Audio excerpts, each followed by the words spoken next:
오순절 이후에 이 교회가 크게 부흥하자 그 박해가 일어나서 사도들이 몇 차례 체포가 되고 채찍질을 당했습니다. 그러다가 이 스데반의 순교로 박해가 정점에 이르게 됩니다. 근데 그때까지는 그 종교 지도자들로 인한 이 박해였습니다. 근데 오늘 말씀에서는 이 박해 주도 세력이 그 종교 지도자에서 세속 정치인으로 달라지게 됩니다. 이 종교와 상관없이 세속 정치인들이 이 백성들을 이제 백성들의 환심을 사기 위해서 이제 기독교인들을 체포하고 죽이는 겁니다. 이 세속 정치인들의 이 박해의 특징이 뭔가 하면 공권력을 가지고 있기 때문에 더 광범위하고 철저하게 이제 하는 겁니다. 하나님은 왜 교회와 성도들에게 박해와 고난을 허락하십니까? 교회와 성도가 유익하기 때문입니다. 이 스데반의 선교는 그 하나님의 뜻을 막는 것이 아니라 기독교인들이 여러 지역으로 흩어지는 바람에 복음을 이렇게 땅끝까지 전하는데 이렇게 도와주게 됩니다. 교회와 성도는 이 박해를 통해서 하나님을 더 의지하고 더 기도하고 순결하게 되는 교회가 됩니다. 첫 번째는 그 예루살렘 교회에 닥친 박해입니다. 이번 박해는 그 세속 정치인을 중심으로 이루어졌습니다.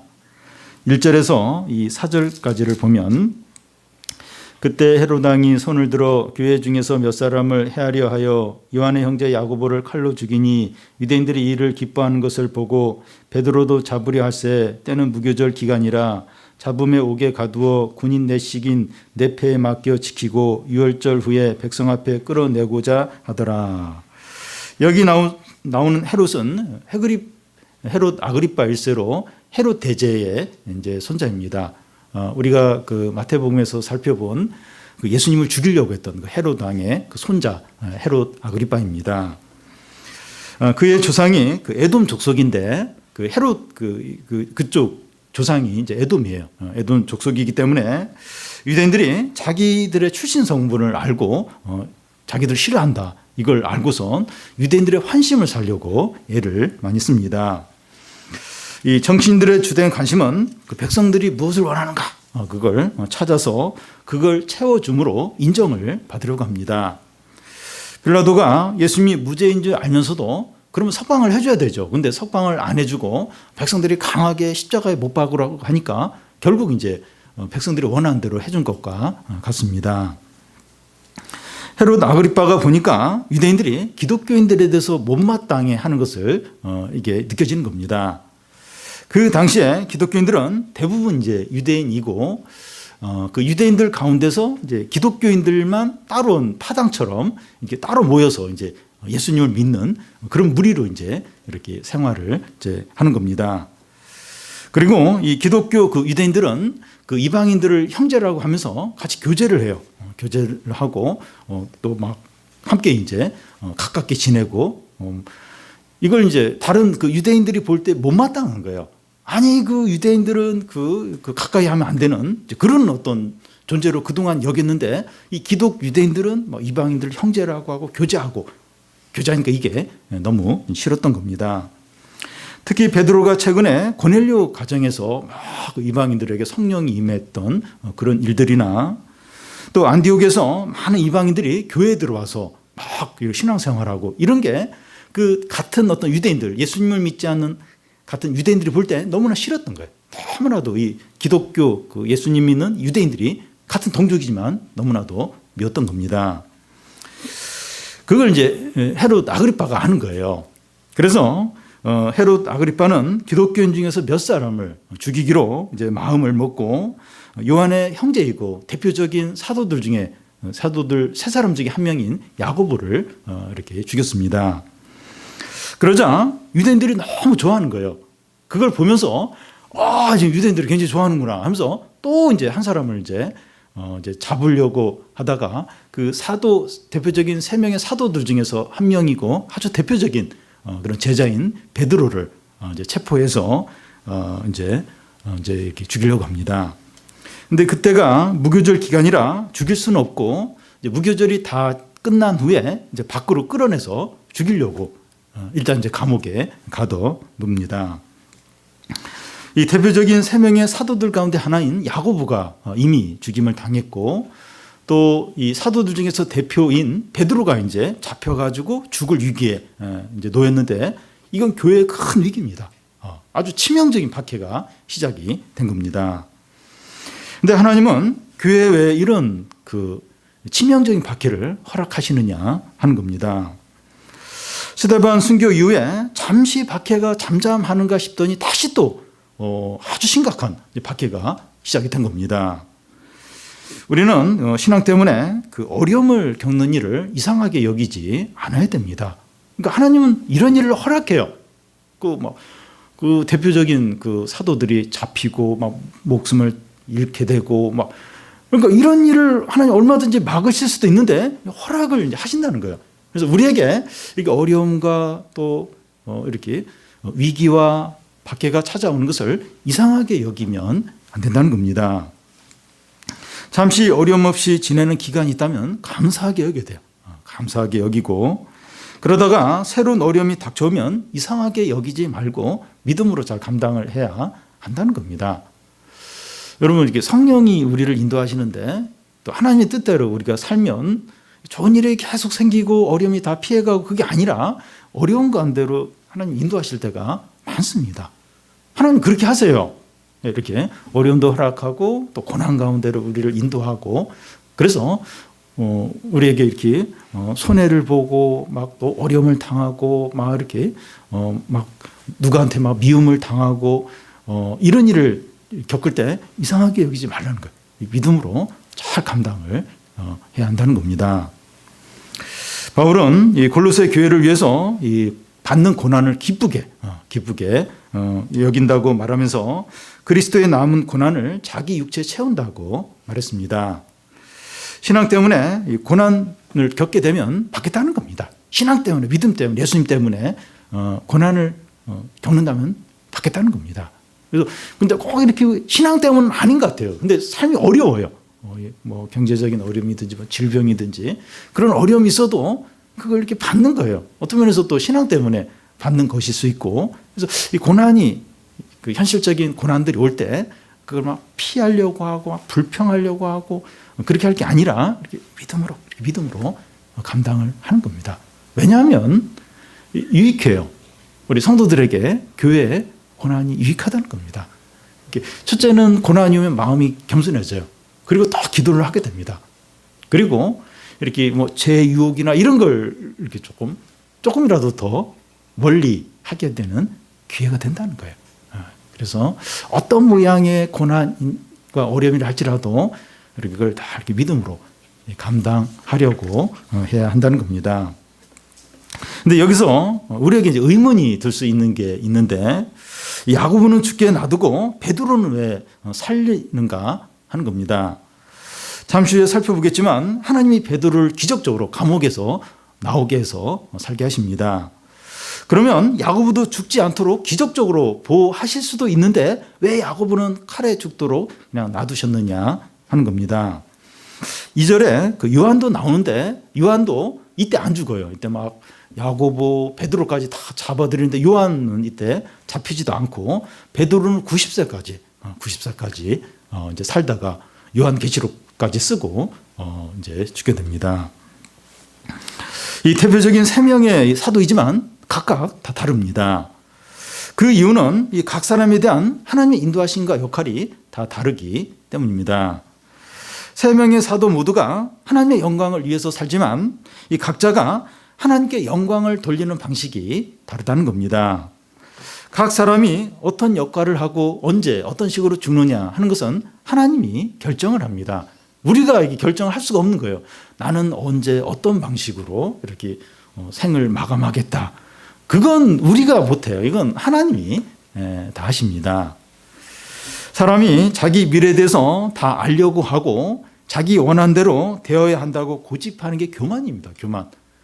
미래를 알 수가 없는데 다 알려고 해요. 그리고 나는 이런 식으로 이렇게 돼야 된다.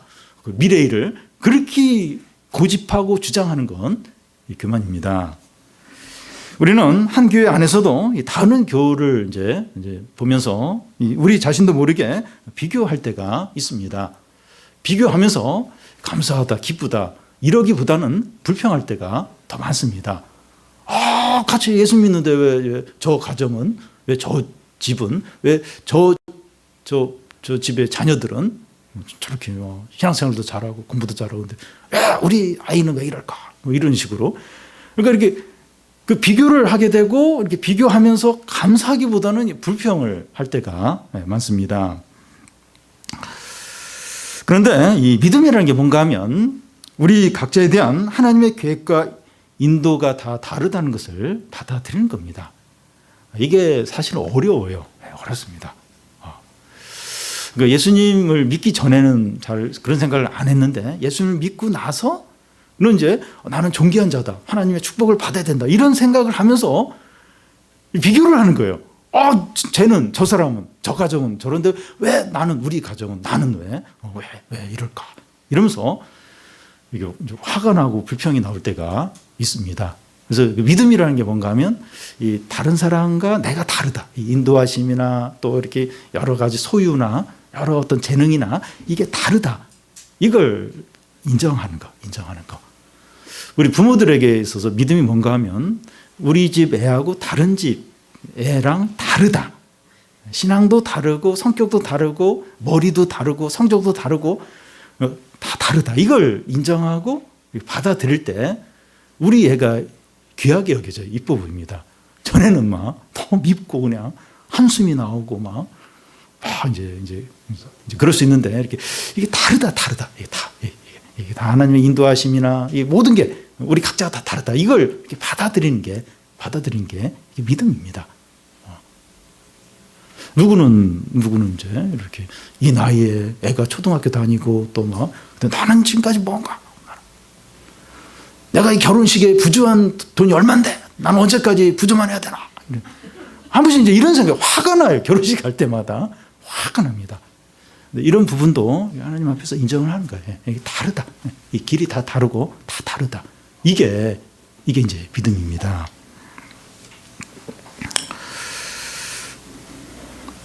우리 각자의 이 궁극적인 목적은 하나님께 영광을 돌리는 겁니다. 각자가 다른 형편과 처지에서 하나님의 뜻을 이루고 하나님을 기쁘시게 하는 겁니다.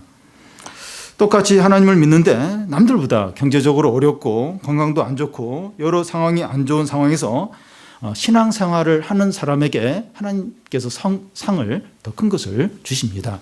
여러분, 하나님이 평가할 때 똑같지가 않아요. 남들은 다 누리는데 나는 못 누려요.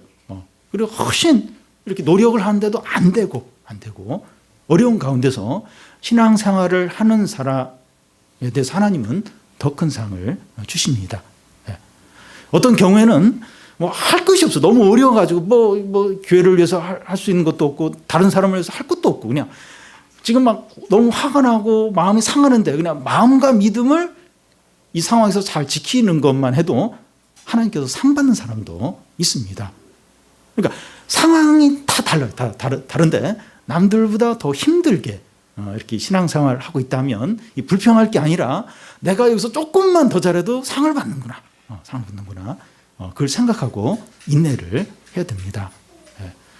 그래서 그 야고보서 앞에 보면 누가 이제 복된 자인가 하면 시험이 없는 자가 아니라 시험을 참는 자가 복된 자라고 그렇게 말하고 있습니다.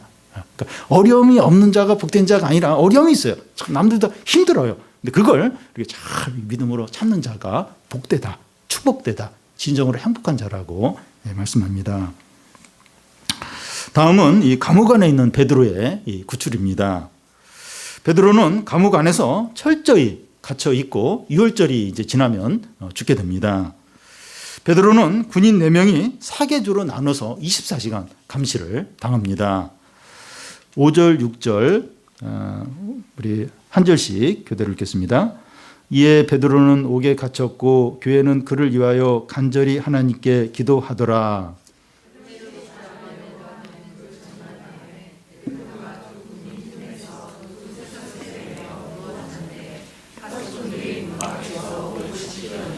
네. 보통 일반 죄수들은 쇠사슬 하나에 이제 그 간수랑 함께 이렇게 묶여서 이제 감시를 이렇게 받습니다.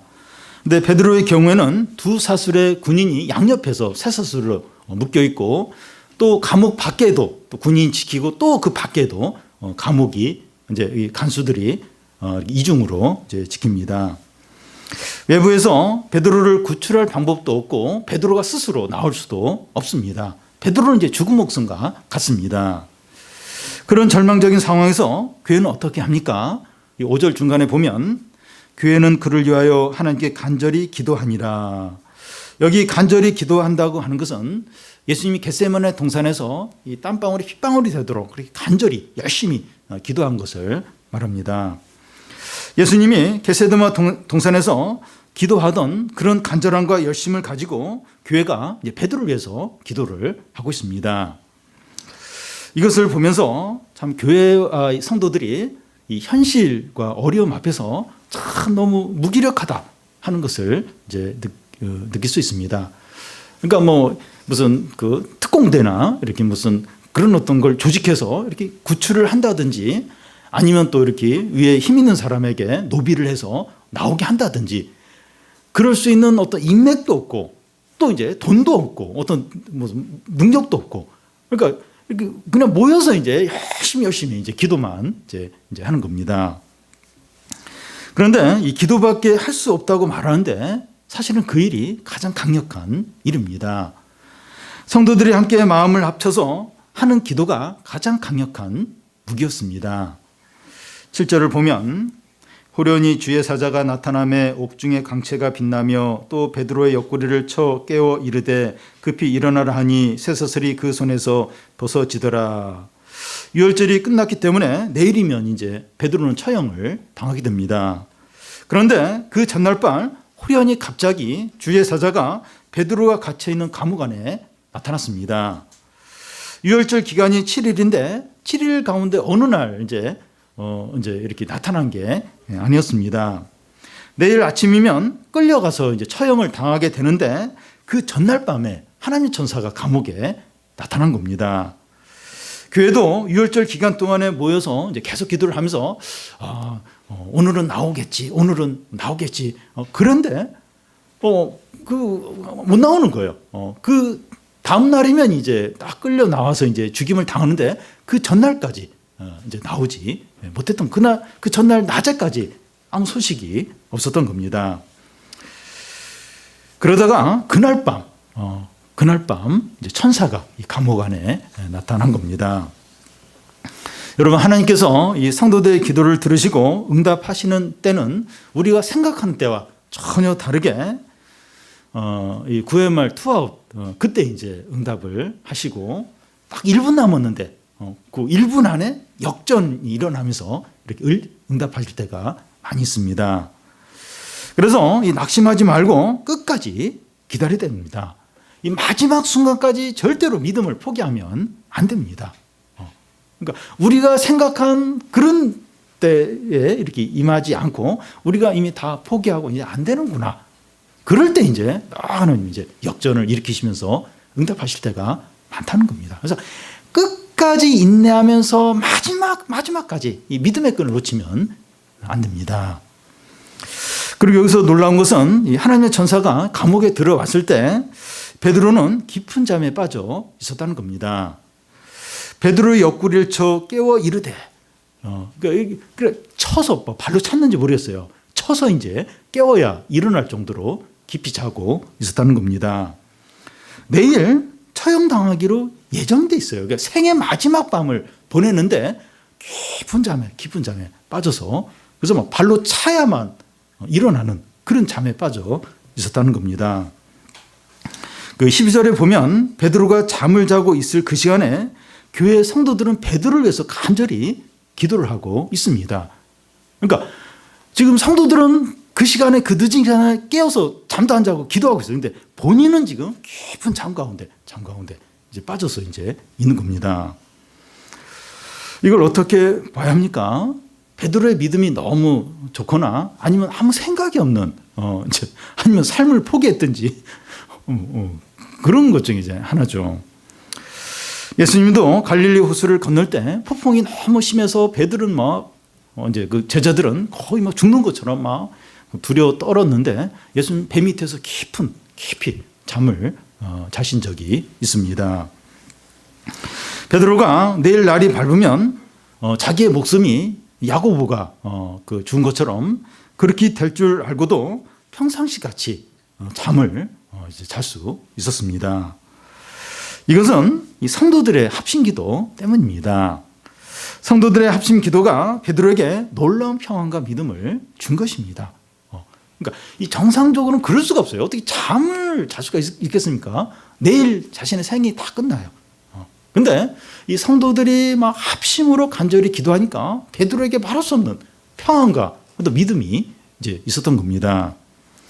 자신이 살고 죽는 것은 주님의 손에 달려있다. 이걸 다 맡기고 평안한 가운데, 믿음 가운데 있었던 겁니다. 우리에게 1년 후나 한 달 후나 일주일 후에 큰 어려움이 있는데 마음이 평안하고 믿음이 있으면 이미 그 시험을 이긴 겁니다. 주위에서는 다 걱정을 해요. 막 전화가 와요. 어떻게 하냐. 막 걱정하고. 근데 본인은 정작 그렇게 걱정이 안 되는 거예요. 마음 평안한 거예요. 그러면 그 어려움을 이미 이긴 겁니다. 사업의 어려움이 예상이 되고 가족 가운데 아픈 사람이 있고 직장에 구조조정이 소문이 들리고 사업의 어려움이 있을 수 있어요. 근데 놀랍게도 마음에 평안이 있고 믿음이 있으면 이미 그 어려움을 이긴 겁니다. 이미 이긴 거예요. 이긴 겁니다. 베드로는 이 죽은 목숨이었고 아무런 소망이 없는 상황이었습니다. 그런데 하나님이 감옥 안에 찾아오셨어요. 급히 일어나라 하니 쇠사슬이 그 손에서 벗어지니라. 하나님이 말씀하시니까 이 베드로의 손에 묶여있던 쇠사슬이 풀려버립니다. 하나님의 말씀 한마디에 막혔던 곳이 뚫리는 겁니다. 천사는 이제 하나씩 이제 베드로에게 지시를 합니다. 띠를 띠고 신을 신어라 하니까 베드로가 그대로 이제 이렇게 하니까 겉옷을 입고 따라오라 하니까 이제 베드로가 그대로 합니다. 그러자 첫째 파수꾼을 통과하고 둘째 파수꾼을 이제 통과합니다. 파수꾼들은 그대로 파수를 쓰고 있어요. 근데 베드로와 천사가 이렇게 앞을 지나가는 걸 전혀 이제 모르는 겁니다. 이제 시내가 통하는 철문만 남았습니다. 철문 앞에 딱 서니까 철문이 저절로 열립니다. 베드로는 그 문을 통과해서 시내로 나오게 됩니다. 베드로는 자기에게 일어난 일이 너무나 놀라워서 내가 지금 환상을 보는지 아니면 이게 실제 상황이지 구분이 안 되었습니다. 베드로가 이제 시내에 이제 나오게 되었을 때 천사가 떠나요. 그러면서 이게 실제 상황이구나 하는 것을 그때서야 이제 깨닫게 됩니다. 베드로는 정신이 들자 내가 이제야 참으로 주께서 그의 천사를 보내서 나를 헤롯의 손과 유대 백성의 모든 기대에서 벗어난 줄을 이제 알겠노라. 이제 그렇게 말합니다. 우리는 이 베드로의 이제 구출 이제 사건을 보면서 이것이 미신이거나 꾸며낸 얘기가 아닌가? 어떻게 이것이 가능할 수 있을까? 하는 그런 의문이 들 수 있습니다. 그런데 베드로가 옥에서 이렇게 구출이 된 것은 이번이 처음이 아니고 5장에서 보면 베드로가 이제 감옥에 갇혀 있는데 옥문이 이제 저절로 열리면서 나와서 성전에 가서 가르친 그런 적이 한 번 앞에서도 있었습니다. 성경에는 이런 초자연적인 일들이 가득합니다. 기독교는 과학이나 상식이나 이성을 무시하지 않지만 여기에 매여 있지 않습니다. 기독교는 과학을 인정해요. 자연 이치를 인정합니다. 그리고 어떤 자연적인 어떤 치료, 이렇게 어떤 그 일상적인 병원에 가서 치료하든지 이런 거 다 인정을 해요. 근데 그런 어떤 과학이나 자연 이치에 하나님은 매이지 않습니다. 이 자연 이치, 과학은 이건 하나님이 다 정하신 거예요. 하나님은 필요하면 자신이 정한 어떤 자연 법칙에서 벗어나는 경우가 있다는 겁니다. 하나님은 얼마든지 과학과 자연을 초월해서 행하십니다. 우리는 하나님의 초자연적인 능력과 기적을 믿어야 됩니다. 너무 이제 이렇게 이성과 과학에 근거해서 이렇게 신앙생활을 하는 분이 있어요. 이거 이성적으로 안 맞는데, 이건 비과학적인데, 이러면서 이렇게 하나님 말씀을 잘 안 믿는 경향이 있는데 우리는 이 초자연적인 기적 이걸 믿어야 돼요. 하나님은 얼마든지 그렇게 하십니다. 하나님은 오늘날도 이 성도들의 합심 기도의 응답으로 이런 초자연적인 일들을 행하십니다. 하나님 언제 이런 초자연적인 일 기적을 행하신가? 성도들이 모여서 이렇게 함께 기도할 때 이런 초자연적 이런 기적들을 행하십니다. 우리 이걸 믿어야 돼요. 이걸 하나님 실제로 그렇게 하십니다. 우리의 문제가 아무리 절망적이고 어렵다고 해도 하나님께는 작은 일입니다. 하나님 우리들이 전혀 예상치 못한 이 방법과 기대하지 못한 때 찾아오셔서 역사를 하십니다. 하나님 얼마든지 우리가 생각하지 못한 그런 방법으로 얼마든지 일을 하십니다. 성도들이 함께 모여서 합심 기도를 할 때 쇠사슬이 풀려요. 옥문이 열립니다. 기적이 나타나고 하나님의 큰 능력이 나타납니다. 그래서 우리가 참 이렇게 삶을 살면서 이게 막 쇠사슬에 매인 것 같아요. 옥문이 꽉 닫혀가지고 거기서 막 못 나오고 그냥 끝장날 것 같아요. 너무나 감당할 수 없는 그런 어려움도 있어요. 이런 어려움 가운데서 기도한다고 뭐가 될까? 이게 뭐가 될까? 또 이렇게 뭐 사람들에게 이렇게 기도 부탁을 해도 무슨 뾰족한 수가 있을까? 이런 생각을 들으면서 아예 기도도 안 하려고 하고 이렇게 기도 부탁도 하지 않으려고 하는데 그렇게 하지 말라는 거예요. 성도들이 합심해서 기도할 때 초자연적인 일이 일어나요. 하나님 능력이 나타납니다. 쇠사슬이 풀려요. 옥문이 열립니다. 놀라운 일들, 철문이 열려요. 놀라운 일이 이 현실 가운데서 나타난다는 겁니다. 제가 낯선 이야기를 하는 게 아니에요. 이미 우리의 삶 가운데서 성도들 삶 가운데서 이미 많이 경험했어요. 많이. 우리 자꾸 잊어버려서 그렇지. 지금과 또 현실과 앞으로 미래에도 얼마든지 우리의 삶 가운데 하는 그런 기적들, 쇠사슬이 풀리고 옥문이 열리고 철문이 그냥 열리고 그런 기적들, 능력들 나타난다는 겁니다. 다음은 기도하는 교회, 믿지 못하는 교회입니다.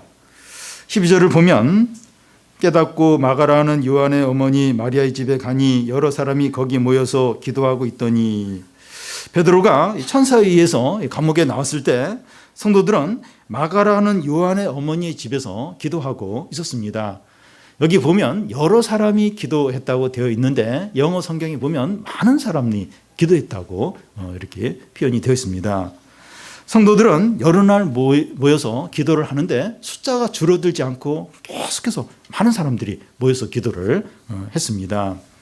성도들이 모여서 기도한다는 말은 이 베드로의 이 구출 사건이 시작하기 전 5절에서도 언급이 되었고 또 베드로의 구출 사건이 끝난 12절에서도 말하고 있습니다. 그러니까 베드로가 구출 이렇게 되는 그 앞에 구출 사건이 일어나기 앞에 또 구출 사건이 일어난 뒤에도 계속 성도들이 기도했다. 그런 그 언급들이 나와 있습니다. 이게 뭘 보여주는가 하면 베드로가 이렇게 기적적으로 옥에서 감옥에서 나올 수 있었던 것은 성도들의 합심 기도의 응답이라는 겁니다. 하나님은 성도들의 기도를 들으시고 베드로를 구원하여 주신 겁니다. 근데 놀랍게 이 교회 성도들은 이 베드로의 구출을 믿지 못했다는 겁니다. 13절에서 그 15절까지를 보면 베드로가 대문을 두드린데 누데라 하는 여자아이가 영접하러 나왔다가 베드로의 음성인 줄 알고 기뻐하여 문을 미쳐 열지 못하고 달려들어가 말하되 베드로가 대문 밖에 섰더라 하니 그들이 말하되 내가 미쳤다 하나 여자아이는 힘써 말하되 참말이라 하니 그들이 말하되 그러면 그의 천사라 하더라. 베드로는 감옥에서 나오자마자 성도들이 모여서 기도하는 곳으로 왔습니다. 그곳은 오순절에 이 120명의 제자들이 함께 모여서 기도했던 장소이고 그 이후에도 성도들이 계속해서 그 마가의 다락방에 모여서 함께 기도를 했습니다. 베드로가 그 집에 가서 문을 두드리자 노대라는 여자아이가 문을 열어주려고 나왔다가 베드로의 음성을 듣고 너무 놀라고 반가워서 문을 열어줄 생각을 못하고 다시 방 안으로 뛰어들어가서 지금 베드로가 밖에 와서 두드리고 있다고 얘기를 했습니다. 그러자 기도하는 사람 중에 그러냐? 하나님이 우리의 기도 응답하셨구나. 이렇게 말한 사람이 아무도 없었습니다. 그들이 노대라는 여자에게 네가 미쳤다 이런 말을 하는 겁니다. 그럴 리가 없다는 거예요. 그래도 이 노대라는 여자아이가 맞다고 지금 베드로가 지금 밖에서 두드리고 있다고 그렇게 계속 이야기를 하니까 그러면 그의 천사가 지금 온 것이라고 그렇게 얘기를 합니다. 그의 천사가 온 것이지 지금 베드로가 온 것은 아니라고 그렇게 말합니다. 그 당시 유대인들은 각 사람에게 따라다니면서 지켜주는 수호천사가 있다는 것을 믿었습니다. 그래서 베드로의 수호천사가 와서 지금 문을 두드리는 거지 베드로가 지금 석방이 돼서 나온 건 아니라고 그렇게 여기고 있는 겁니다. 베드로는 그 쇠사슬이 풀리고 옥문도 열리고 철문도 열려서 이곳까지 왔는데 그들의 구출을 위해서 기도하던 성도의 집의 문은 그들의 불신으로 인해서 열리고 있지 않다는 겁니다. 지금 딱 이렇게 그들의 기도로 인해서 그 쇠사슬도 풀리고 옥문도 열리고 창문도 열려서 여기까지 왔어요. 그런데 정작 그들의 어떤 불신으로 인해서 문을 안 열어주는 거예요. 이 문은 지금 안 열리고 있는 겁니다. 여러분 이것이 우리의 연약한 모습입니다. 우리는 기도하면서도 믿지 못하는 자입니다. 기도를 하면서도 못 믿어요. 안 믿습니다. 하나님의 능력과 하나님의 약속을 진심으로 믿지 못합니다. 하나님이 일하시는 방법과 때를 우리 한계 안에서 딱 정하고 그때까지 이게 응답이 안 되면 안 믿어요. 안 믿습니다. 못 믿습니다. 우리는 오래 기다리지 못하고 쉽게 낙심을 합니다. 너무나 쉽게 빨리 낙심을 해버립니다. 내가 기도 5번 했고 내가 10번 했고 지금 한 달 동안 기도했고 지금 2달째 기도하고 그때까지 아직 아무 일도 안 일어났다는 거예요. 그러면서 쉽게 낙심을 해버립니다. 물론 한 달, 2달, 여러 달 기도하는 게 쉽진 않아요. 근데 이렇게 우리가 어쨌든 정한 이때 이렇게 뭐가 안 일어나면 그냥 안 믿어버리고 기도하면서도 안 믿어요. 안 믿어요. 그래서 막 기도를 했는데 그렇게 됐다는 거예요. 됐다고 했을 때 우리의 기도에 이렇게 하나님 응답해 주셨구나 감사하다. 그렇게 할 때도 있지만 더 많은 경우에 못 믿어요. 진짜 그래? 진짜 몇 번씩 이제 확인을 할 때가 있습니다. 하나님은 반드시 듣고 응답해 주시는데 그걸 믿지 못하는 거예요. 못 믿는 겁니다. 그런데 이렇게 믿음이 없으면 응답이 되지 않아야 하는데 하나님은 더 놀랍게 넘치게 응답을 해 주십니다. 우리는 신실하지 않은데 하나님은 신실해요. 우리는 작은 것을 구했는데 하나님은 더 큰 것을 주십니다. 전도서에 보면 하나님 앞에서 말을 함부로 하지 말고 적게 하라고 하면서 우리는 땅에 있고 하나님 하늘에 계시다고 말합니다. 우리와 하나님은 본질적으로 달라요. 우리의 기준으로 하나님 판단하고 하나님 의심하고 하나님 시험하고 그러면 안 돼요. 우리가 하나님을 판단하면 안 됩니다. 하나님은 뭐 이럴 거야 이러면서 금방 이렇게 실망하고 그렇게 하면 안 된다는 거예요. 하나님과 우리는 본질적으로 달라요. 그래서 끝까지 우리가 하나님의 약속, 하나님의 능력 우리가 기도하면 하나님이 들으신다. 이걸 믿는 거예요. 끝까지 믿는 겁니다. 다음 날 이 베드로를 가두었던 이 감옥 안에서 큰 소동이 일어났습니다. 군인들은 베드로를 찾지만 찾을 수가 없었고 로마법에 따라서 죄수들을 놓치면 죄수를 지키던 간수가 그 놓친 죄수가 받아야 될 형벌을 그대로 받도록 되어 있습니다. 그래서 이 베드로를 이렇게 감시했던 군인들은 처형을 이제 당합니다. 그런 후에 헤롯은 그 유대를 떠나 가이사랴로 이제 떠납니다. 그때 두로와 시돈 사람들이 헤롯에 대해서 어떤 이제 잘못을 해서 헤롯이 크게 노여워하였습니다. 그 당시 두로와 시돈 사람들이 그 헤롯이 다스리는 지역의 그 쌀을 이제 양식을 이제 이렇게 먹었는데 헤롯에게 미움을 받았으니까 이 양식의 공급을 받지 못하는 거예요. 그래서 그 헤롯의 신하 블라스도라는 사람을 막 이렇게 설득을 해가지고 그 헤롯을 좀 만나게 해달라고 그렇게 이제 두로와 시돈 사람들이 부탁을 합니다.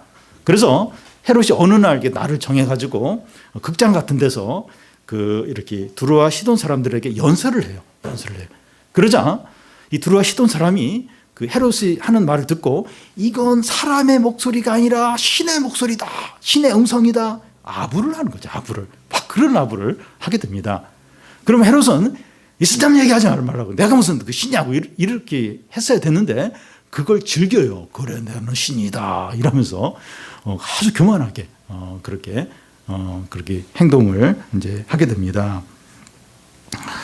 하나님이 그런 헤롯을 심판을 하셨습니다. 꼭 일 때문에 심판하신 게 아니라 또 이렇게 사도들, 하나님의 백성들을 그렇게 핍박하고 백성들의 인기를 얻으려고 악한 짓을 하고 그렇게 막 교만하고 이제 그렇게 했다가 요번 일 이렇게 사람들이 당신의 그 말은 신의 음성이고 신이 하는 말이 뭐 이러니까 그러면서 그럼 그렇지. 네. 그걸 보면서 하나님 그냥 심판을 하십니다. 23절을 보면 헤롯이 영광을 하나님께 돌리지 아니함으로 주의 사자가 고치니 벌레에게 먹혀 죽으니라. 여기 주의 사자는 그 앞에서 베드로를 이렇게 감옥에서 구원한 그 주의 사자와 동일합니다. 주의 사자가 헤롯을 치니까 해충 같은 벌레가 그 헤롯의 창자를 먹어서 고통 가운데 죽게 됩니다. 이것은 참 이 헤롯이 벌레보다도 못하다 이런 의미가 있다고 할 수 있습니다. 그러면서 그 24절에 어떤 일이 바로 이제 뒤따릅니까? 하나님의 말씀이 흥황하여 더하더라. 헤롯의 죽음과 함께 교회가 말씀으로 부흥이 일어나는 겁니다. 오늘 말씀인 그 12장이 시작될 때 야고보도 죽고 또 베드로도 투옥이 되어서 헤롯이 승리한 듯 했지만 12장 마지막에 와서는 베드로는 자유로워져요. 그리고 헤롯은 죽고 하나님의 말씀은 더 흥황해지면서 교회는 더 부흥을 하는 겁니다. 그러니까 처음에 상황은 너무 절망적이에요. 야고보 사도는 처형당하고 베드로는 이제 감옥에 갇혀서 죽을 날을 기다리고 그리고 뭐 헤롯은 막 승승장구하고 있고 근데 뭐 성도들이 열심히 기도하고 하나님이 이렇게 역사를 하시자 그 베드로는 풀려나오고 그리고 헤롯은 죽고 하나님 말씀은 더 막 풍성하게 역사를 하면서 교회는 부흥을 이제 하는 겁니다. 하나님은 이런 식으로 일을 하세요. 일을 하십니다. 그래서 우리가 이게 현실의 어려움, 이렇게 절망적인 상황들, 어떤 막 사람들의 상황들 이거 보고 막 낙심하고 불평하고 이런 상황에서 무슨 기도할 필요가 있나 이러기가 쉬운데 그게 아니라는 거예요. 간절히 예수님이 겟세마네 동산에서 기도하듯이 간절하게 성도들이 합심해서 기도를 할 때 상황이 확 바뀌는 거예요. 쇠사슬도 풀리고 옥문도 열리고 철문도 그냥 열려버리고 놀라운 하나님의 기적이 그리고 그 악하고 교만하고 하나님 없이 사는 그 헤롯은 아주 비참하게 하나님의 심판을 받아서 죽는 겁니다. 그러면서 교회의 말씀이 더 역사하면서 부흥이 나타날 겁니다. 여러분 우리가 이 현실, 이 어려움들 이 앞에서 낙심하지 않아야 되는 그 이유가 여기 있습니다. 하나님의 주권을 인정하고 그리고 하나님이 함께 하신다. 하나님이 싸우신다. 그리고 강하고 담대하게 아주 담대하게 현실 앞에서 큰 용기를 가지고 현실 앞에서 이게 믿음으로 사는 게 얼마나 필요한지 몰라요. 그렇게 나선다고 해서 별로 할 일도 없어요. 뭘 하려고 하는데 할 것도 없는 경우가 많아요. 그런데 기도하는 거지, 기도. 끝까지 마음과 믿음을 지키면서 함께 개인적으로도 기도하고 함께 기도하고 그러면 현실이 바뀝니다. 현실이. 어려움이 해결돼요. 하나님의 초자연적인 능력들, 기적들이 나타나는 겁니다. 여러분 성도의 영광이 성도의 능력이 여기에 있죠. 여기. 그래서 이 현실을 이렇게 피하지 마세요. 이렇게 왜 이런 어려움이 왔는가 그러면서 막 불평하고 피하는 게 아니라 그대로 인정하고 뭐 경제적인 문제든지 질병이든지 사람들 관계든지 뭐든지 다 인정하고 하나님의 주권도 인정하는 겁니다. 하나님의 능력도 인정하고 그래서 치열하게 간절하게 기도로 하나님께 부르짖는 거죠. 교회와 성도의 삶은 하나님의 손에 전적으로 달려 있습니다. 일시적으로 사단과 악한 자들이 교회와 성도를 억압할 수 있지만 오래 가지 못합니다. 그래서 우리가 세상에서 믿음으로 살면서 악한 자와 또 고난과 위기를 절대로 두려워하지 말아야 합니다. 우리 자신과 우리 가족과 우리의 생업을 하나님께 맡기는 겁니다. 하나님의 강한 손에 맡기는 겁니다. 우리 자신, 우리 가족들, 우리의 생업들, 우리 자녀들, 하나님의 그 강한 손에 맡기는 겁니다. 성도의 모든 능력과 승리가 어디서 옵니까? 우리가 함께 모여서 기도하는 데 있습니다. 함께 모여서 기도하는데 거기에 있습니다. 우리가 마음을 합하여 기도할 때 묶였던 쇠사슬이 풀리고 잠겼던 옥문이 열리고 하나님의 초자연적인 능력들, 기적들이 나타납니다.